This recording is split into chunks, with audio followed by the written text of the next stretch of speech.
It's called Read with 24/7 sports. That means they don't take breaks if they 24/7. Around the clock. What's good for the goose is good for the gander. You in the class of 2024, you better stop playing around and make a decision. And I go in there with my wife, and Mike Norvell is talking to a bunch of recruits, and he's got it pumping, he's got it going on. I leave the room with Dan Lanning, but my wife stays in the room with Mike Norvell, and I thought she was going to get in the transfer portal. If they are going to be recruiting every day, you better be working every day, and that's the real deal. But Dr. Reed is like Nate Dogg. You know it's a hit when he spit. It's time now to read between the lines with the coach, Carl Reed. This is, of course, Transfer Portal Edition. We have seen that so many times, and we still giggle every time. The stories that this man has is just fantastic. But let's start with the analysis, because there's a lot of things that have happened during this cycle, starting with DJU to Florida State. This is now the third school in 3 seasons for the former 5-star. What do you think about this next marriage for him? I think this is perfect. Florida State needed a quarterback. They also tried to get involved with Cam Ward, and that didn't go. DJU, after the season he had at Oregon State, Clemson faltered a little bit, and DJU was a big blame the year before for why people felt like Clemson wasn't competing. He kind of shut a lot of that up this year at Oregon State. John Smith leaves and goes to Michigan State. DJU comes to Tallahassee with a chance to compete against his former Clemson team. He's coming down there also, Emily, with a big chip on his shoulder. Oh, yeah. He feels like he has a lot to prove. I think this is perfect for Mike Norvell, one of the premier quarterback coaches and offensive minds in the game. I think it's a match made in heaven. Absolutely love the revenge factor to all of this, too. That's what makes it very exciting. Elsewhere in the quarterback market, Oregon, they had a pretty nice cycle when it comes to the QB position. They got both Dillon Gabriel and Dante Moore.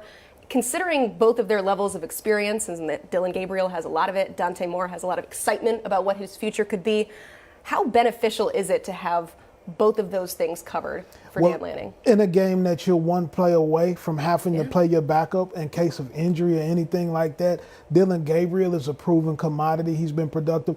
Dante Moore is a guy with loads of potential, played well for UCLA this year at times. And so to have him as a backup and be willing to come in and learn the system, that's huge because you're super talented in that room. You have your guy for the present and your guy for the future. And when guys like Evan Stewart visiting, when you hear that he's visiting the other pieces that they've added, explosive offense in Oregon, and Dan Lanning and the Oregon Ducks are proving that they're going all in, all money in right now on trying to win the national title.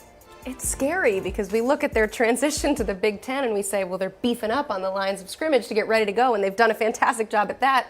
Now they're getting in some skill positions, some quarterbacks.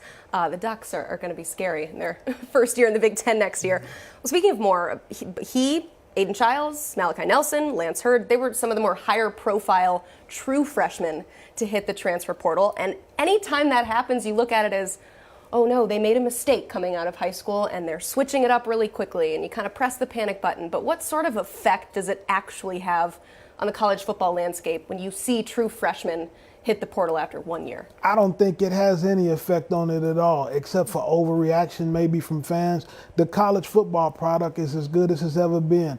Ratings are through the roof. Everybody's watching. Did you see the playoff games last week with the guys that were out there playing football? So college football is at an all-time high. When you look at all of those quarterbacks transferring, everybody's situation is different.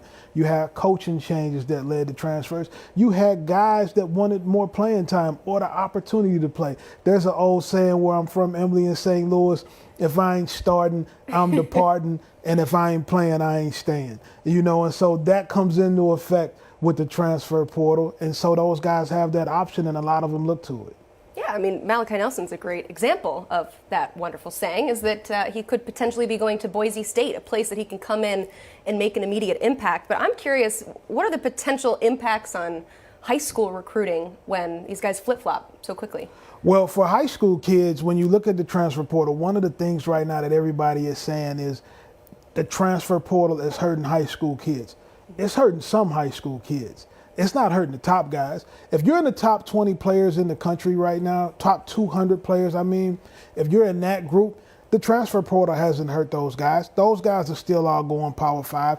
They're still all going to big-time schools. Who it's hurting, Emily, are the borderline guys, the guys that are 250 on down. They're not being able to sneak into some of those situations anymore. So it just depends on how you look at it. It is hurting some high school players, but it's not hurting the guys that are the cream of the crop. What about for the players themselves? Is this going to show up as a red flag, as we always like to say, come draft time, that they're switching schools so quickly? What kind of effect does it have there? What matters the most during draft time is what you put on tape.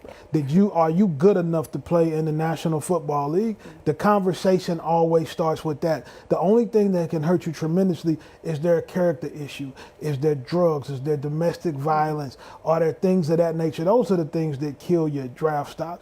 Jumping from school to school, that's helped guys draft stock. If we're looking at it, look at the guys that are getting drafted in the first round. Over the next 2 to 3 years, I would predict that 80% of the first and second round of the draft will be guys who've transferred at least once. The NFL GMs and the scouts, they're not looking at those things as red flags if you can put on tape. Football is a business, and at the end of the day, playing big-time football gives you the best opportunity to do good business. Yeah, and clearly a guy like Dante Moore did not burn any bridges because he was initially committed to Oregon and then went to UCLA and now back to Oregon. So it just, drives home the point of relationships and how incredibly important they are. And that's what's going to matter. Everybody is saying that these guys are hurting themselves by transfers. Well, if that was the case, then people wouldn't recruit them. Yeah. You got guys transferring now multiple times, and instantly they're getting 20, 30 offers from big-time schools. They're not dropping levels in a lot of cases if they're good enough. The guys who are talented, rules don't affect talented guys. They don't affect the cream of the crop. They do affect guys that are borderline, and you need to really know who you are. It's not a one-size-fits-all for any of these things. Speaking of, Cam Ward made the decision to hit the NFL draft. What do you think of that?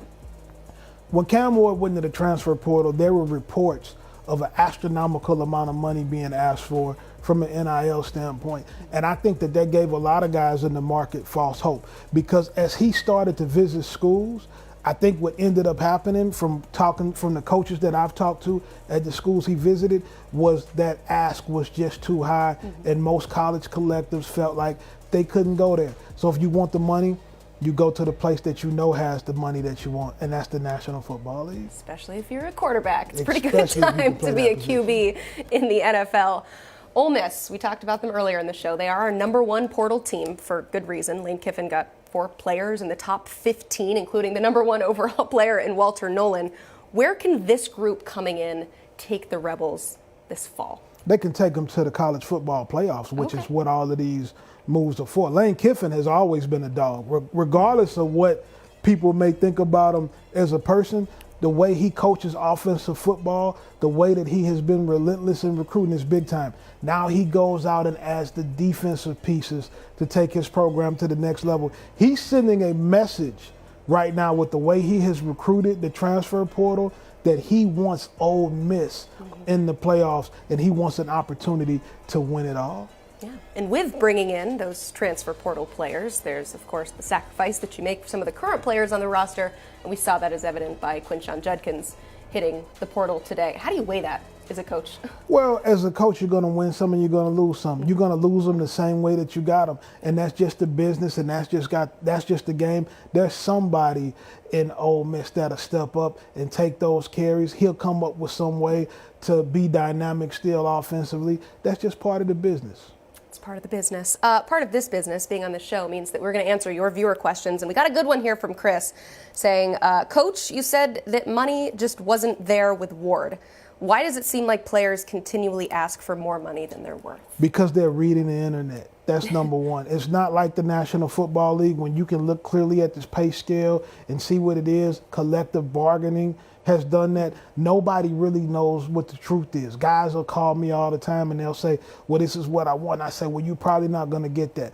There have been a couple of decommitments and parting of ways between recruits and teams in the last couple of weeks because they couldn't come to reasonable and realistic financial terms. And most of the players that are going through this process do not have legitimate representation from respectable agents. They have different people handling their business that probably shouldn't be, and just it's out of whack the numbers that some of these guys are asking for, especially when you turn their tape on, because it doesn't match up. Some of these guys that are asking for a bunch of money should just be okay with the scholarship they're getting. They haven't balled like that. Yeah, so what I learned from this is do not read the internet, but read between the lines. I had to do it. It was right there. Andrew's got a question here. How is Lane, I'm assuming he's referring to Lane Kiffin, they're on a first name basis, owning the defensive side of the portal? He's an offensive coach, but it has some insane ads on defense. Because he's a great recruiter. He's very personal. He's attacked it himself in a lot of ways, and he's going after, and kids like being around him, man. He's a very cool guy to be around from what all of the kids say. His involvement on social media, he's a great follow on Twitter as well. Kids love him, and they love the cool factor, and he has that. He also has the dog, and Juice Kiffin, who's a fantastic follow on Twitter as well. I think all of that together just makes him somebody that they gravitate towards. Absolutely. And we'll see if it turns into some results on the field next season. But Carl, thanks so much for being here, as always, for your great information.